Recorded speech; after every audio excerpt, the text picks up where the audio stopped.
Magandang umaga po sa inyong lahat. Ngayon po ay 13 ng Mayo. Ito po ang kapistahan ng Mahal na Birhen ng Fatima. Kanina po lamang ay naisagawa ng ating mga obispo ang national consecration at katatapos lamang natin ng pag-aalay ng una nating bulaklak sa Mahal na Birhen. Ito yung pagdarasal ng isang bahagi ng banal na rosaryo. Ngayon naman, ang ikalawang bulaklak na iaalay natin, ang assignment para sa araw na ito ay pagkagising sa umaga, ialay sa Mahal na Birhen ang lahat ng gagawin at ang lahat ng pangdamdam ng iyong katawan. Okay? So, upon waking up, maaaring ito'y bukas ng umaga, okay? Offer to the Blessed Virgin Mary lahat ng iyong gagawin at lahat ng iyong bodily senses. Okay? Offer to the Virgin Mary your bodily senses. Okay?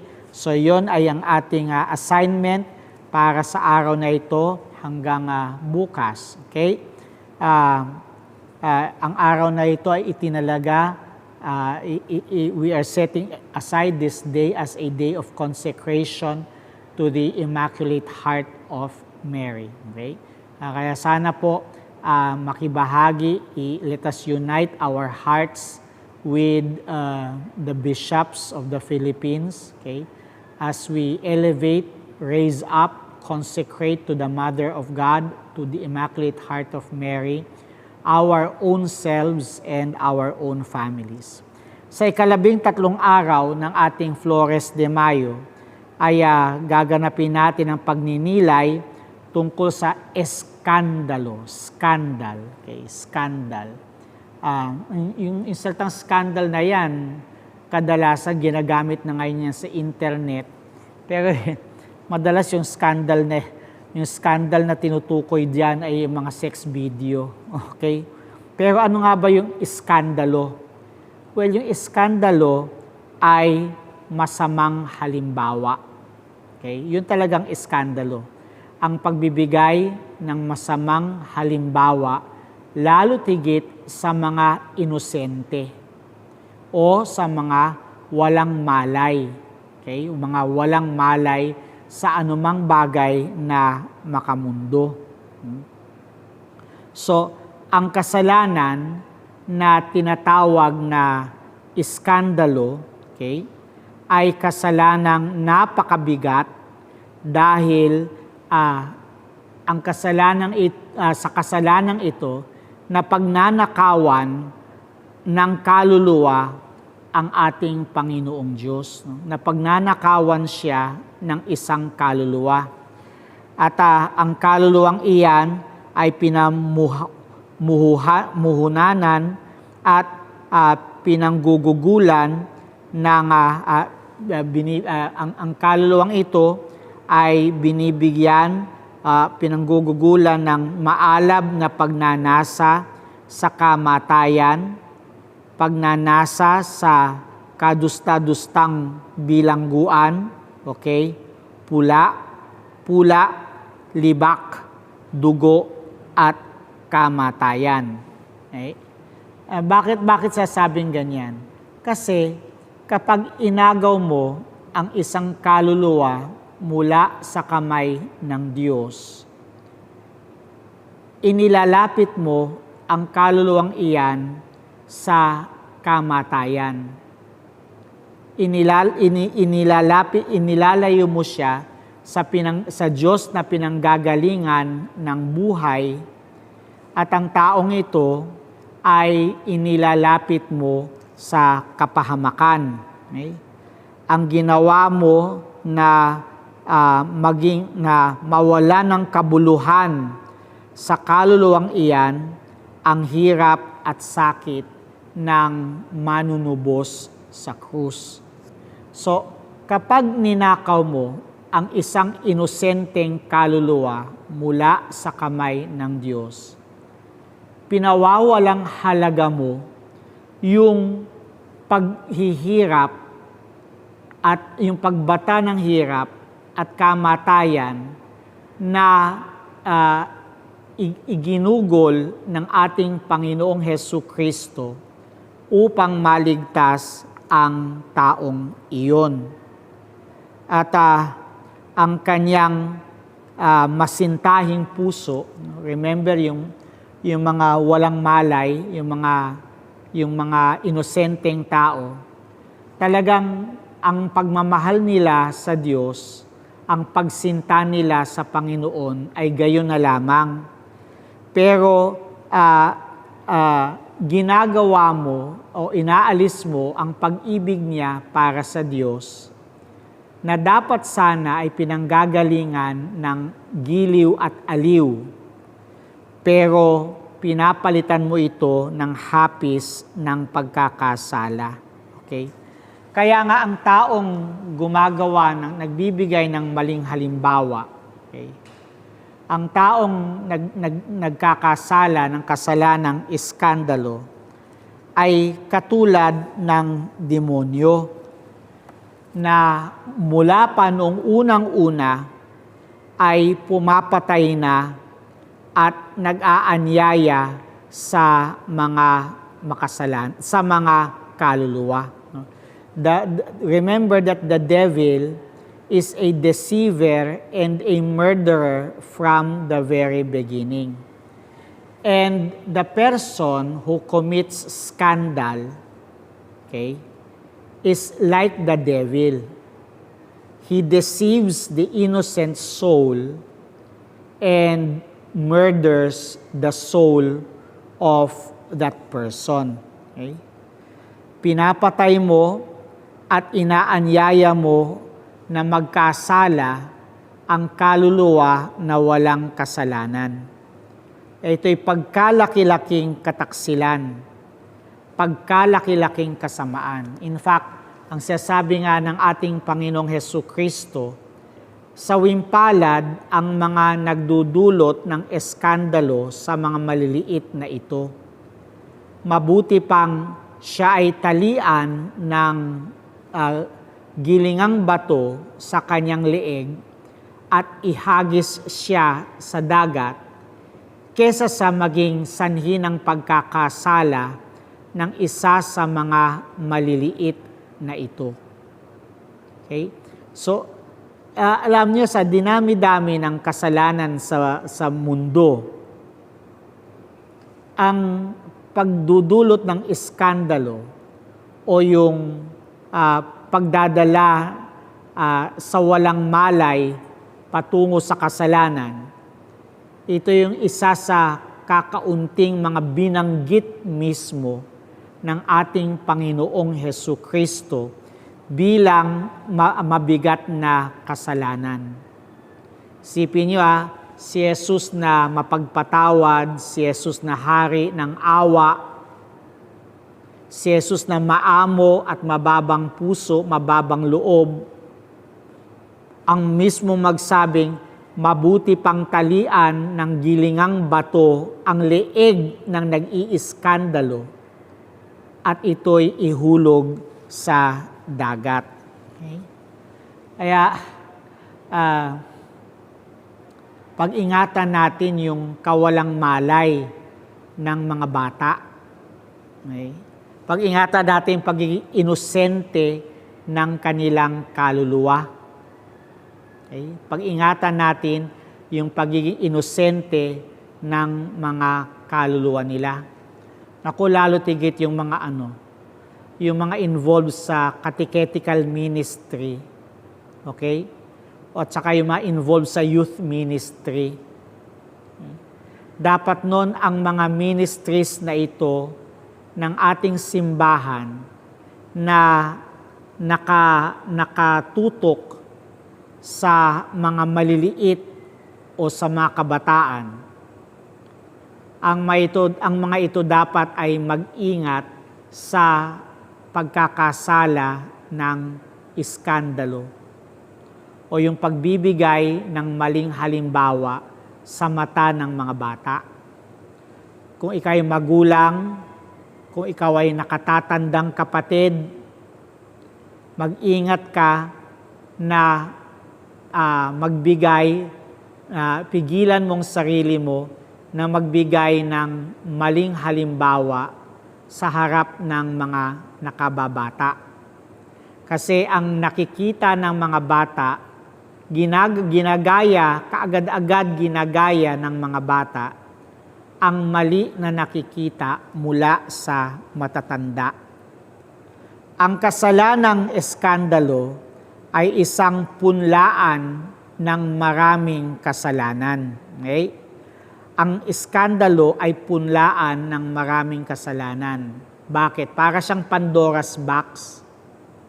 Kapag nailapit mo ang isang inosenteng kaluluwa sa kasalanan, ang unang kasalanang iyon ay manganganak at manganganak at manganganak ng iba pang mga kasalanan.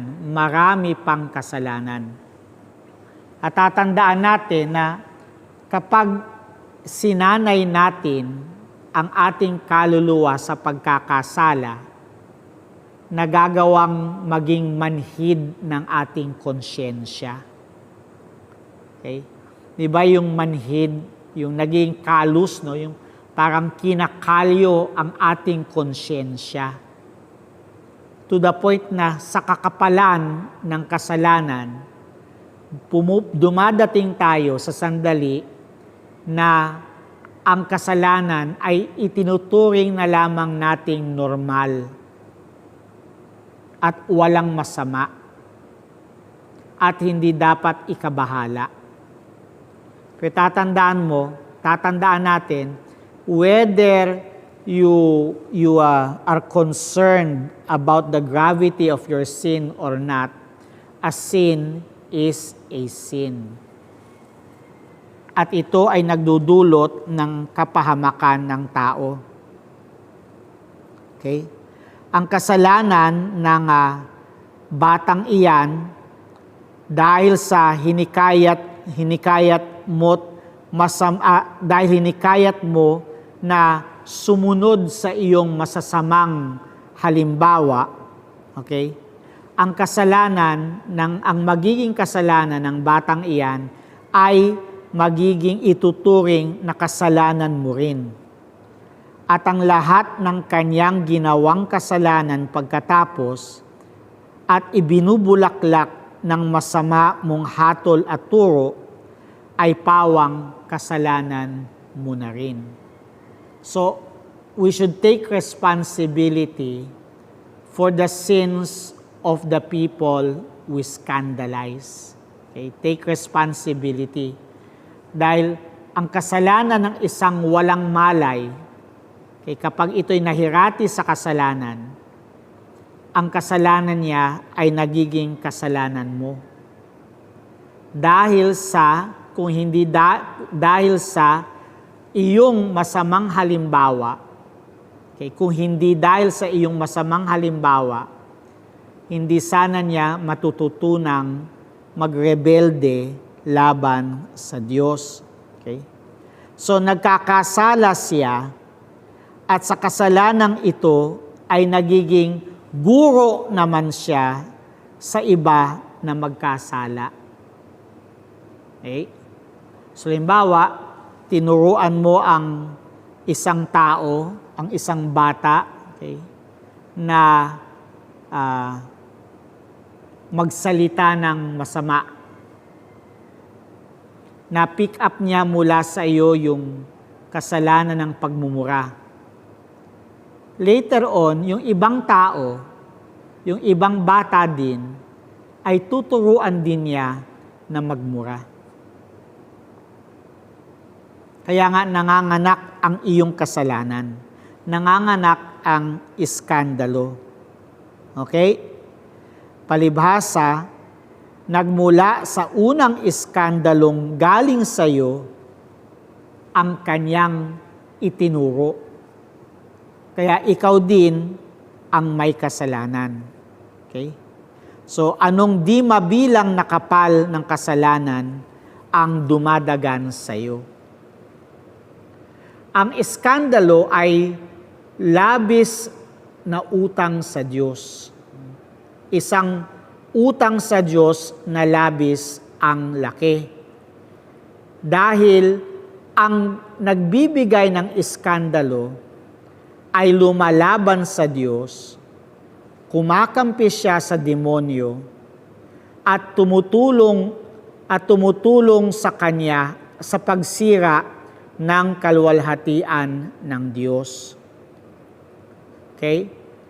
Ang mapaggawa ng iskandalo ay lumalapastangan at hindi nagbibigay ng pitagan o paggalang sa mga altar o simbahan na natatalaga ukol sa Diyos dahil sa kawalan ng galang, mga pagtawa, mga pakikipagsalitaan at marahil na marahil ay nilapastangan mo ang mga gawang ito, nilipastangan mo sa mga gawang lalo pang masama. Okay? So, halimbawa, tinuruan mo ang isang tao na mawalan ng galang sa simbahan. Yung sabihan mo gamitin mo yung kapangyarihan at sabihin mong, ay huwag ka nang maniwala sa turo ng simbahan. O kaya pagtawanan mo yung mga nagsisimba. At yung bata na nanunood sa'yo, napipick up niya yon. At lumalaki siyang walang galang sa mga bagay na kung tutuusin ay banal, marangal, at mabuti. Ilang beses na ang mga taong nagsisikap na mabuhay ng marangal ay pinaglalaruan, pinagtatawanan ng lipunan. At saan nanggaling yan? Ang lipunang iyan ay natutong lumait sa mga bagay na banal dahil sa iskandalo na itinuro sa kanya noong sila ay mga maliliit na bata pa. Okay po? So, ikaw nga ang nagnanakaw kay Hesukristo ng mga kaluluwa, ang umaagaw sa kanila sa kanyang puso at nagbibigay sa demonyo, ang nag-aalis sa kanila sa kaharian ng langit. Kaya nga sa ganang iyo ay inaagaw mo at inaalis sa langit. Sa ganitong paraan, ang kanyang mga pinanalunan, inaalisan mo ang Diyos ng mga napagtagumpayan niya sa pamagitan ng kahoy ng krus. At ang maging kanyang tapat na alipin ay sinisira mo at iniaalay sa diablo na upang dumami ang mamayan sa impyerno at tumungayaw at sumumpang walang katapusan sa Panginoon ng langit at lupa. Alam nyo, isa sa mga napapansin ko halimbawa ngayong quarantine, okay, dahil walang magawa ang mga tao, nahihirati ang marami sa mga kabataan sa TikTok. Napakasimpleng bagay, isang napakasimpleng app na dapat sana ay pinagmumula ng katatawanan. Pero, ang tanong ko ay ito, bakit yung mga nagti-TikTok kailangang maghubad ng damit? Bakit yung mga nagti-TikTok kailangang maghubo ng salawal? Para dumami ang like? Para trumending? Pero napapansin nyo kung gaano ang kapangyarihan ng TikTok na mag-impluwensya ng mga bata. Bakit? Sino-sino ba ang mga nagti-TikTok na akalay kailangang maghubad ng damit? E di mga kabataan,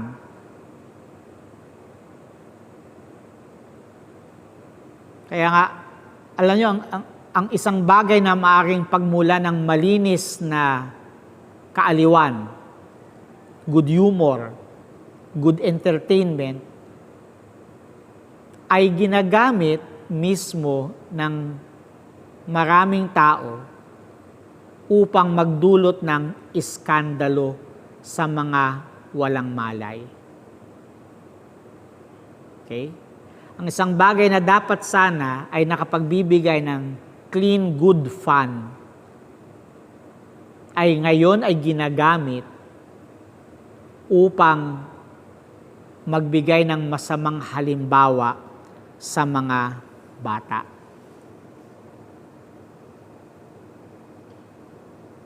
Nakakatuwa halimbawa yung mga bata na ina-upload yung mga video nila ng mga magulang, pinapakitang nagmimisa-misahan, naglalaro ng pari-parian. Pero iilan lang yun. Kung ihahambing mo sa daan-daan, libo-libong mga kabataan na nagpapakita ng laman o ng balat sa pamagitan ng TikTok. Ilan kaya ang dapat talian ng gilingang bato sa leeg at ihulog sa gitna ng dagat? So natatalastas mong magaling ang dakilang naging utang mo dahilan, so naiisip mo bang kung gaano kalaki ng pagkakasala na idinulot ng mga iskandalong ginawa mo? Okay? Isipin mo ito, ha? Kung sa pamagitan ng iyong mabuting halimbawa, advice o hikayat at hatol, judgment, ay makakaakit ka ng isang kaluluwa man lamang na makapalit ng iyong pinahamak at inanyayang magkasala, ito'y ikatutuwa na at ikabubusog, it will satisfy the Lord your God sa kabayaran ng lahat ng utang na tinanggap niya sa paglilingkod na kahit kakaunti. Di mo ba iibiging bayaran ang utang mo ng kamunti man lamang na bagay na hinihingi sa iyo? Okay? Sana po ingatan talaga natin yung pagiging inosente ng mga bata. Kasi kapag ang pagiging inosente ay nasimulang lasunin, mahirap nang bawiin pa yung pagiging inosente na yan. Yung mga halimbawa, may mga babae halimbawa, no, na they will tell you, I lost my virginity. Okay? I lost my virginity. Tapos, sasabihin mo, well, go to confession. But look, you can go to plastic surgery to restore your virginity. But confession can only forgive the guilt, but it cannot restore anymore your virginity. Bakit? Ang lason, how do you detoxify your mind? You can detoxify your body, but how do you detoxify your memory? And when a person is scandalized, kung ano man yung nakita niya, tumatatak yun sa kanyang isipan at mahirap na mahirap pa itong bawiin. Remember what Our Lady of Fatima said, no, that there is no other sin that brings more souls to hell than the sins of the flesh. So yung halimbawa na ibinigay ng mahal na birhen ay, sanya, kung nakapagdudulot ka ng ipagkakasala ng kapwa mo tao, dumulog ka kay Maria at magkakamit ka ng kapatawaran para sa iyong kasalanan. Okay? Mayroong isang tao na sa Avignon na gumagawa ng iskandalo, inilalayo niya ang iba sa pagdedebosyon sa mahal na birhen. At hindi siya nasiyahan sa sarili niyang kasalanan, inaakit pa niyang iba na tumulad sa kanya sa pagkakasala. Lalo tigit ang mga deboto ng mahal na birhen ay inaalipusta niya, minumura niya, pinagsasabi niya ng iba't ibang masamang paratang. At dahil sa kanyang katandaan, pinaniniwalaan siya ng marami at marami ang sumunod sa kanyang mga payo at sa kanyang mga hatol. Dinatnan ng mabigat na sakit ang taong ito. Ngunit kahit nakikita na niyang malapit na ang kamatayan, hindi pa rin siya nagbabago sa kanyang isip at di nagpapakita ng kaunti man lamang pagsisisi sa kasalanan. At sa katapusan, dumating ang piyesta ng Immaculada Concepcion ng mahal na Birheng Maria, na pinagdiriwang ng buong bayan ng may malaking karangalan. Okay? Napag-isipan ng may sakit ang kanyang kalagayan at masamang buhay na pinagdaanan. At biglang nagbago ang kanyang mga akala at kaisipan. Ano pat ang bagay na minamasama niya noong una ay bigla niyang minabuti, at ang mga minamabuti niya noon, ngayon ay kanyang minasama. Sa sandaling iyon, tinawag niya ang paring namamahala sa kongregasyon.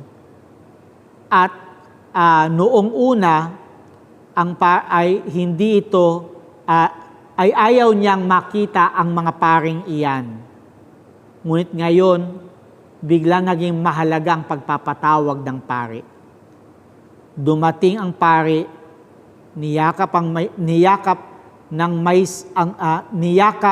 ng may sakit, humingi sa kanya ng tawad at nagmakaawang siya'y pakinggan ng kanyang kumpisal, at pagkatapos hiningi niya na siya'y tanggapin sa kongregasyon. Tinanggap siya ng pari at naligtas siya sa sakit ng kaluluwa at katawan at bumangon sa higaan at nawala ang kanyang karamdaman. Okay? So sa araw na ito, at 13 ng Mayo, ang assignment natin sa kapurihan ni Maria ay pumili kang lumagay sa simbahan ng may malaking paggalang, kahinhinan, at gayon din naman sa eskwelahan o sa daan, at sa ganitong paraan o gawa ay mabayaran mo ng kamunti man lamang ang iskandalong ibinigay mo sa iyong kapwa-tao. Ang virtue ay modesty. Okay? Let us exercise modesty today. Kumilos ng kagalang-galang, manamit ng kagalang-galang, magsalita ng marangal. Let us act modestly today. Dressed up modestly, speak modestly. So modesty is the virtue that we will offer today to the Blessed Virgin Mary. Okay? Live out that modesty. Haculatoria ad delictis meis mundame et ab alienis parce servo tu. Linisin mo po ako sa aking makasalanan at patawarin mo ang iyong at ipatawad mo sa iyong alipin ang makasalanan ng iba. Okay? Mahal na Birhen, linisin mo po ako sa aking makasalanan at patawarin mo sa akin ang makasalanan ng iba. Let us now pray. In the name of the Father, and the Son, and the Holy Spirit. Amen. O Mary, you shine continuously on our journey as a sign of salvation and hope. We entrust ourselves to you, health of the sick, who at the foot of the cross were united with Jesus' suffering and persevered in your faith. Protectress of the Roman people, you know our needs, and we know that you will provide, so that as at Cana in Galilee, joy and celebration may return after this time of trial. Help us, Mother of Divine Love, to conform ourselves to the will of the Father and to do what Jesus tells us. For He took upon Himself our suffering and burdened Himself with our sorrows, to bring us through the cross to the joy of the resurrection. Amen. We fly to thy patronage, O Holy Mother of God. Despise at our petitions and our necessities, but deliver us always from every danger, O glorious and ever-blessed Virgin Mary. May the divine assistance remain with us always. Amen. May the souls that faithful departed through the mercy of God rest in peace. Amen. May the blessed Almighty God, Father, Son, and Holy Spirit come down on you and remain with you forever and ever. Amen. Maraming salamat po sa pagsama sa ating Flores de Mayo sa araw na ito. Huwag kayong kalilimutan, bukas uli magsama-sama tayong maglingkod sa mahal na Birheng Maria. Magandang umaga sa lahat.